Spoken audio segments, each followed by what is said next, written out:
Welcome to This Explainer.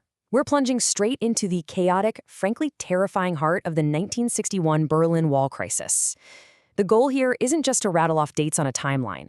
We want to reconstruct this historical powder keg with the kind of depth that puts you right there on the ground. We're going to understand exactly how a single divided city brought the entire world to the absolute brink of World War III. So let's step into a world where outcomes were totally unknown and every single decision carried massive global consequences. So think about this. How does a major metropolitan city physically sever itself overnight? Imagine the sudden, absolute shock for Berliners waking up on a Sunday morning, August 13th, 1961. Literally the day before, you could just cross the street to see your parents, head to work, or maybe catch a movie. But the next morning, you walk outside and find military trucks, armed guards, and coils of barbed wire completely blocking your path. It wasn't just some abstract political shift, it was a visceral, geographic trauma that tore lives apart in the blink of an eye. And the crazy part is the sheer level of calculated deception leading up to this. Just 2 months before that wire went up, East German leader Walter Ulbricht stood at a press conference and famously declared, "Nobody has any intention of building a wall." Right. Meanwhile, behind closed doors, his government was secretly hoarding massive quantities of barbed wire, concrete, and timber. It was an absolute masterclass in political misdirection, designed to mask a deep, existential panic happening within the state. They called it Operation Rose. Under the cover of darkness, just past midnight on August 13th, East German border police and construction workers moved in, with Soviet troops backing them up in reserve.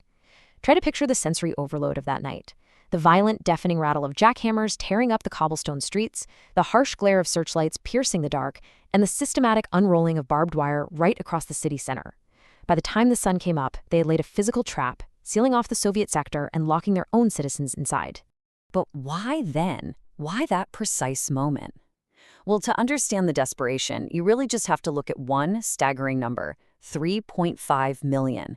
Between 1945 and 1961, over 3.5 million East Germans had already fled the Soviet zone for the West, and a huge chunk of them were using the open border in Berlin as their primary escape hatch.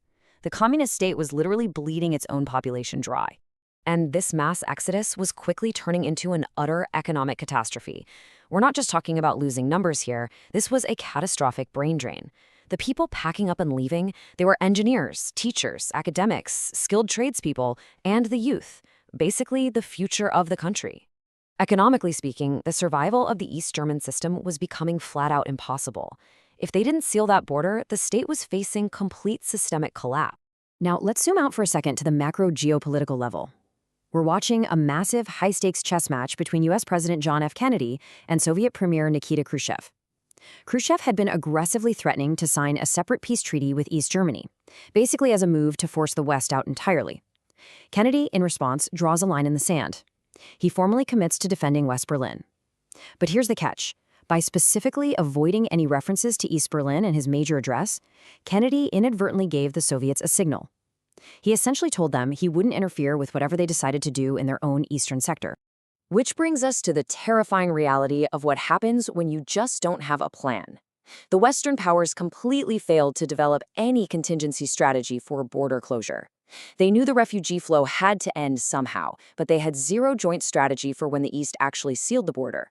That total lack of physical countermeasures or military readiness, it essentially handed Khrushchev and Ulbricht a massive green light to act with complete impunity. History moved at lightning speed that month. Just look at the timeline for August 1961. On August 1st, U.S. military troop leaves were suddenly restricted. Fast forward to the night of the 12th into the 13th, and the border is sealed shut. And then, barely a week later, on August 22nd, the trap claimed its very first life. The uncertainty in the air was just profound. Nobody on the ground knew if this was a permanent new reality or the opening move of a thermonuclear war.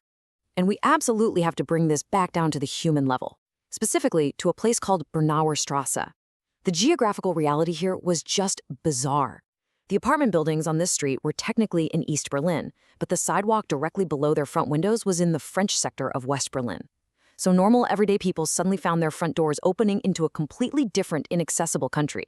They even had armed watchguards posted inside their own stairwells to monitor them 24 hours a day. The human cost of these macro-level decisions is incredibly heartbreaking. Take the story of Olga Siegler. On September 25th, this 80-year-old woman was separated from her daughter, who lived just a short distance away in the west. Encouraged by her daughter waiting on the sidewalk down below, Olga leaped from her second-story window into a fire net held by West Berlin firemen. She survived the fall, though she injured her back on impact. But tragically, the extreme stress and overexcitement were just too much for her system. Her heart failed the very next day. And what happened next perfectly captures the cruel, bureaucratic paranoia of the East German state apparatus. The authorities didn't look at Olga Segler and see a desperate grandmother trying to unite with her family. No, they formally registered her fatal jump as a border breach. Believing she had actually survived over in the West, they opened an active criminal investigation against a deceased 80-year-old woman. It's a chilling example of a system that prioritized total control over basic humanity. But as tense as things were, the crisis was far from over. From the daily tragedies playing out on the streets, the conflict was about to escalate to a terrifying climax in October. And you really got to ask yourself, how exactly did a dispute over a simple night out at the opera almost trigger a nuclear holocaust? Well, it shows just how incredibly fast minor bureaucratic friction can spiral into a global emergency. On October 22nd, an American diplomat named Alan Leitner tried to pass through Checkpoint Charlie to attend the opera in East Berlin. The East German border guards demanded to see his passport, but based on post-war Allied agreements that guaranteed free movement for diplomatic personnel, Leitner point-blank refused. This wasn't about an opera ticket anymore. This was a fundamental clash over whether the West even recognized the authority of the East German state. Now, to understand why the Soviets were willing to push the envelope so hard here, we have to look backward. Remember that toothless Western response in August when the barbed wire first went up? That sent a massive psychological signal. Because the Allies responded mostly with strongly worded diplomatic protests instead of physical countermeasures, Khrushchev and Ulbricht felt completely emboldened. They honestly believed they could just keep testing Western resolve with zero consequences. And that constant testing of boundaries, it led directly to this incredibly cinematic and, frankly, terrifying escalation. On October 27th, the Cold War literally rolled right up to the border. 10 heavily armed American M48 Patton tanks arrived at Checkpoint Charlie. Moscow, totally alarmed by this, immediately sent an equal number of Russian T-54 tanks rumbling through the streets of East Berlin to face them down.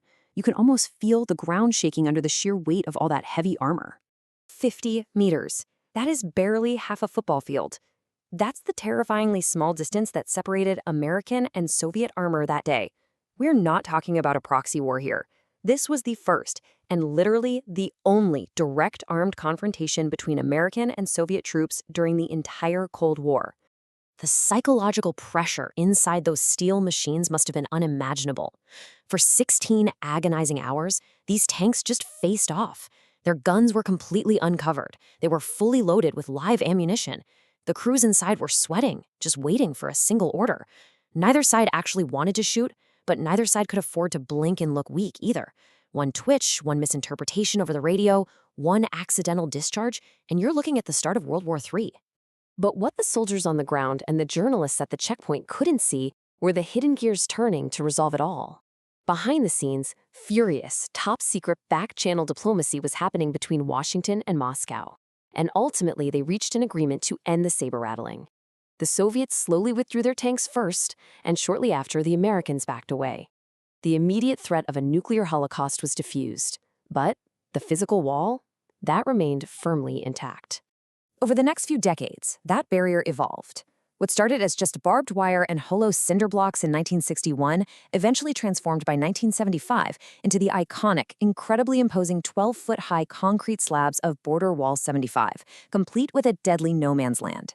But, as we know, history is never inevitable.